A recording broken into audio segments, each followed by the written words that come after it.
अस्सलाम वालेकुम। आप सब कैसे हैं? उम्मीद है आप सब ठीक ठाक होंगे, खैरियत से होंगे। आज हम बनाएंगे अदरक पकौड़ियाँ। ये बहुत मज़ेदार बनती हैं और इनका टेस्ट बहुत अच्छा होता है। ये इसमें हम डालेंगे अदरक थोड़ा इसमें ज़्यादा डलता है अदरक पकौड़ियों में। साथ लहसुन लेंगे, हम प्याज लेंगे, हरी मिर्ची लेंगे, इनको हम पीस लेंगे। हम जग में डालेंगे, इनको पीस लेंगे। साथ हम नमक, हल्दी, लाल मिर्च लेंगे। चलिए अब हम स्टार्ट करते हैं। एक कढ़ाई लेंगे, हम उसमें हाफ कप ऑयल लेंगे और ये जो हमने मिक्सर ग्राइंड किया ये डाल लेंगे।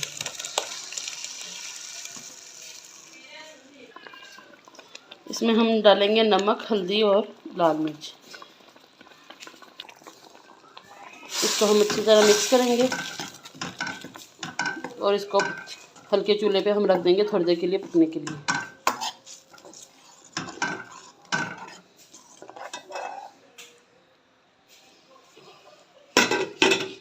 ये अब थोड़ी देर इसके ऊपर पकता रहेगा। अब हम बनाएंगे पकौड़ों के लिए मिक्सचर। अब हम बनाएंगे पकौड़े। हमने इधर ले लिया है 1 पाव बेसन। इसमें हम डालेंगे नमक, हल्दी, लाल मिर्च, थोड़ा सा मीठा सोडा, अजवाइन और कलवंजी और साबुत धनिया। इन सब चीज़ों को डाल के हम इसमें थोड़ा थोड़ा पानी डालेंगे और हम इसको घोलेंगे इस मिक्सचर को।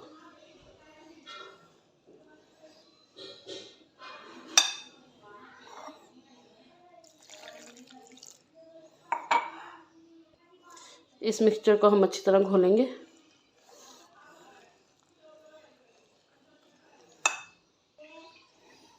ये देखिए हमारा मिक्सचर घुल गया। ये हमने बहुत ज़्यादा पानी नहीं डाला, 1 कप पानी डाल के हमने घोला है, थोड़ा सख्त सख्त। अब हम इसमें सब्ज़ी डालेंगे। इसमें हम आलू डालेंगे, हरी मिर्चें, हरा धनिया और प्याज। सब्ज़ी भी पानी छोड़ती है, उससे ये बैटर नरम हो जाएगा। अब हम इन सब्जियों को अच्छी तरह मिक्स कर लेंगे।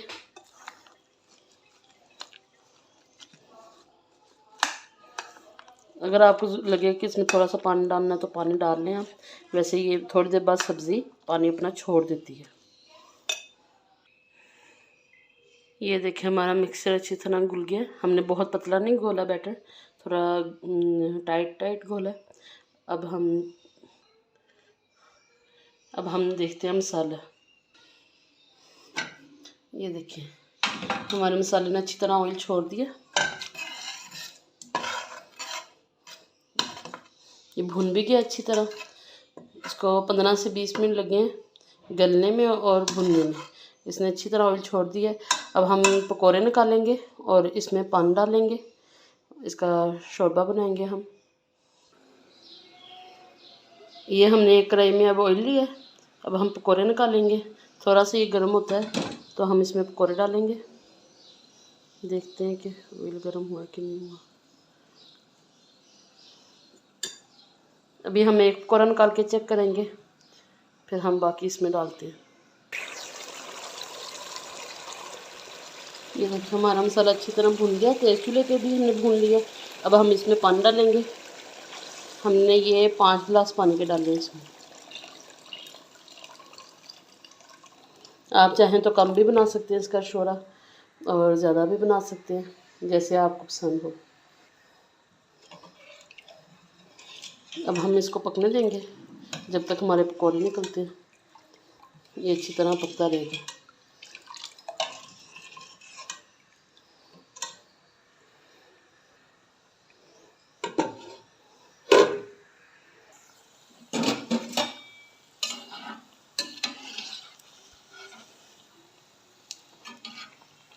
ये हम एक पकौड़ा चेक करेंगे। इसमें अगर हमें नमक की या मिर्च की कमी लगेगी तो हम थोड़ी सी इसमें नमक मिर्च और डालेंगे। हमने एक पकौड़ा निकाल के देख लिया, उसमें हमें ना नमक भी और मिर्च भी कम लग रही थी, तो हमने थोड़ी सी नमक भी डाली, मिर्च भी डाली। अब हम सारे पकौड़े निकालेंगे। थोड़ा सा पकौड़ों को ये होता है कि हम उसमें थोड़ी सी नमक मिर्च पहले कम रखें, फिर बाद में टेस्ट करके अपने टेस्ट के हिसाब से और डाल लें, तो वो सही रहता है साहब। अब हम ऐसे ही सारे पकौड़े निकाल लेंगे। एक साइड से हो जाएंगे तो हम इनको पलटाएंगे।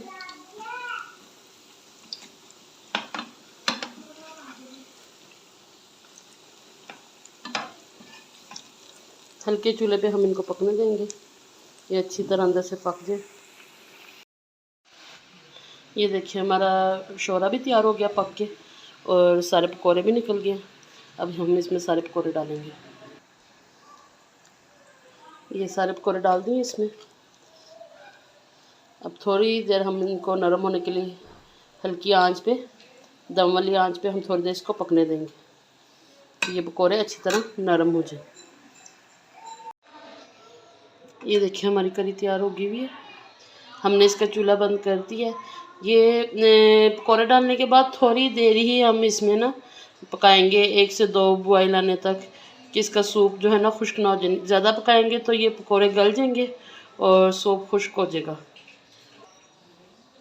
ये देखिए इसके पकौड़े पूरे पूरे हैं और सूप भी है इसमें।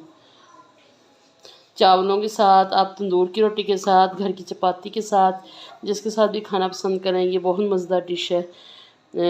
बनाएं, आप ट्राई करें और फीडबैक दें कि कैसे डिश बनी। Thank you.